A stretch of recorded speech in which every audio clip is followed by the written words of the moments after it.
Alright, welcome back. In case you didn't know, I do cover other games in this channel, like randomly. Like whenever TSH has nothing, I talk about a different game to alert you that there are things coming out. Currently, I think that the gacha game market is just in a waiting period. It's the calm before the storm. 2023, as I've talked about in many videos across this channel and my other channel, it has a lot of freaking games coming out. Like when I say a lot of games, if you just think about it, there's like a list I literally have compiled, and there's at least 20 gacha games on it that I'm actually looking forward to. And that's insane to say 20 gacha games. Out of them, how many will stick? I don't know. But there are 3 major ones that I'm hyped for. This is one of them on the radar too. I will talk about it, I'll show you too. Let me know your thoughts and opinions. If you're a Genshin player, if you're a Tower Fantasy player, a PGR player, even a TSH player, this is definitely a game for you to check out. Let's jump into it. If you're new to the channel, like and subscribe, let's have some fun with it. So this is Withering Waves. Withering Waves? I have no idea how to pronounce it. I think it's Withering Waves. Let's go with that one. Now, this is a game. So if you know the PGR developers, they made this game. And they are not bad. Kuro Games is really good at making a damn good game. The gameplay on PGR was freaking stellar. It was. I hate anyone that says otherwise. I'm sorry. The gameplay was very good. This, it's kind of the same way. So first, we have this dev talk that happened yesterday. It's the prelude, episode 1, the intro of the entire game. It gives us an idea of what they're working on and what's been going on. It's like one of the lead developers talking about like what they've went through, what's been going on in all this time. So I'll let you watch it. Hello Rovers is what the name, I guess they call us. Okay. But you can read through it, watch the subtitles, whatever, and then I'll just, highlight the main points, and it will show some gameplay in here throughout the entire thing. But this game is, I believe, set to release early-ish, middle-ish, 2023, but it is 2023, right? So in it, kind of popular thing about it, game set for next year, which, again, it's happening. A lot of games this year got delayed till next year. A lot of games are still kind of releasing. SCO Variant Showdown, Nikkei recently just released, and that game is okay then. That happened, right? So that's definitely a game. But this is the gameplay, right? So you were seeing the initial trailer I showed in the beginning of the video, but you're seeing this too, right? Definitely you can get a very Genshin vibe to it. But again, if you're not a fan of Genshin's entire style, being very like bright, very whatever, this has a more serious, more like, let's say, ominous tone to it.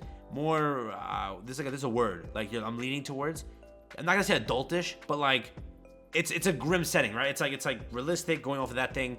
They're trying to aim for more gray tones and all of that. Like look at that, right? You see like the kind of environment there of what they're going for, and the mechanics also. They have like a grapple hook like this. Like damn, they got some pretty cool things. They got some definitely pretty cool things, and some of the maps and the areas in the game look like gorgeous. Like when I say gorgeous, it genuinely looks really good. It's an open world full-on game, so if you played PGR and you love that game but it's not open world to you and you're like so that's the problem with it. It's a controllable character, all of that, but I can't explore the world. Look at the concept art to this, bro. There's so much in this that actually looks really nice. And again, Kuro Games knows how to make a high quality game. I played PGR for like a good 3 of the first months of the game, and it looked good. It played well. Everything was like that. And this is some of the bug tests. They're talking about some of the problems they were having, and how they were trying to fix it. Like, like look at that. That running bug is just something else. She's just like running into the ground. Look at that. I have no idea what they were showing it off, right? To say like, yes, we've had some setbacks with these bugs appearing and doing all of that. It also is crafted in Unreal Engine 4, which is very good. Usually Unreal Engine games have a lot of fidelity, a lot of just. They look really nice. They play really nice, and that's always how it's been. So there is that also on the side of it, which is a massive W for the game, right? And again, they're also developing a full-on storyline and stuff like that. They're working through all of that stuff, which is pretty cool. And again, the enemy types they've shown off are also really nice. The gameplay itself, it looks good. The map, I don't know, it's not a bad game. I'm definitely going to be hyped to check it out and see how it is. Again, Kuro Games knows how to make some good gameplay. So with this one, there's a lot to look forward to in it. Again, episode 2, they're going to talk about the combat system, art design for number 3, and then number 4 is that system, which I have no idea what that is. But yeah, so pretty cool. I also have one more trailer for you I'll show you before I leave here today, but let me check that out. So here you go. This is pure on gameplay from Tokyo Game Show. So they went into 2022 Tokyo Game Show, and they announced the trailer for this game, which was I think a month ago, right? I didn't initially cover the game because I was seeing it. I was like, hey, this looks sick. I wanted to see more about it, and we've been getting more information, more details, more stuff. I initially saw it when Kuro Games announced a open world game coming soon, when they had like trademarked the name. I was like, oh, that is sick.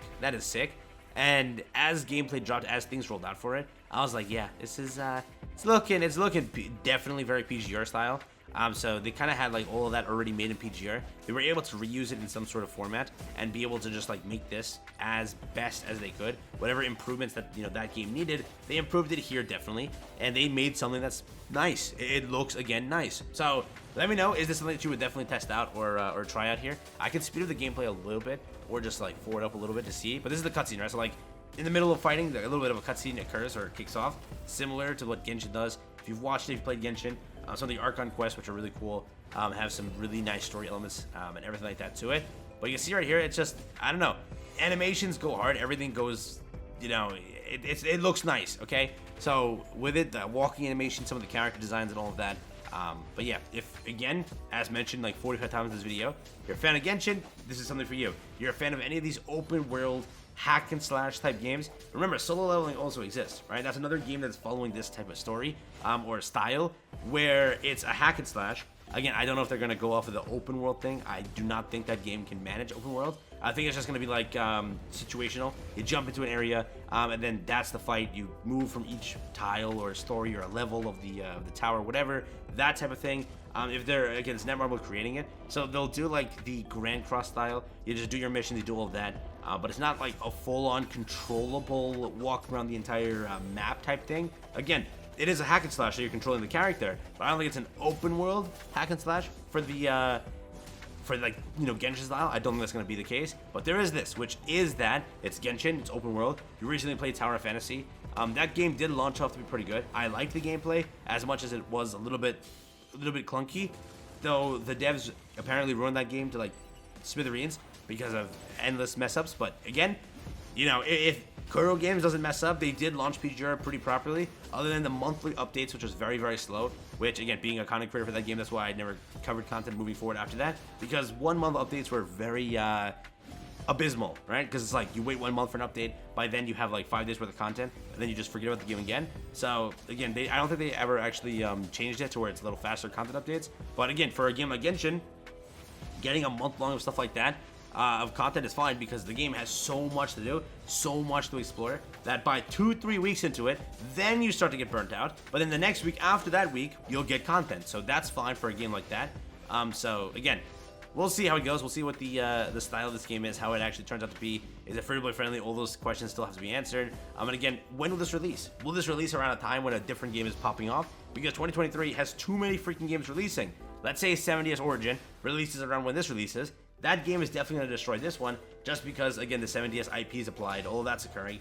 So people will have to spend their time in one place only. Can't multiply, juggle like 30 different gachas. That's not going to happen, right? So again, with 2023 being such a stacked year, how is it going to work?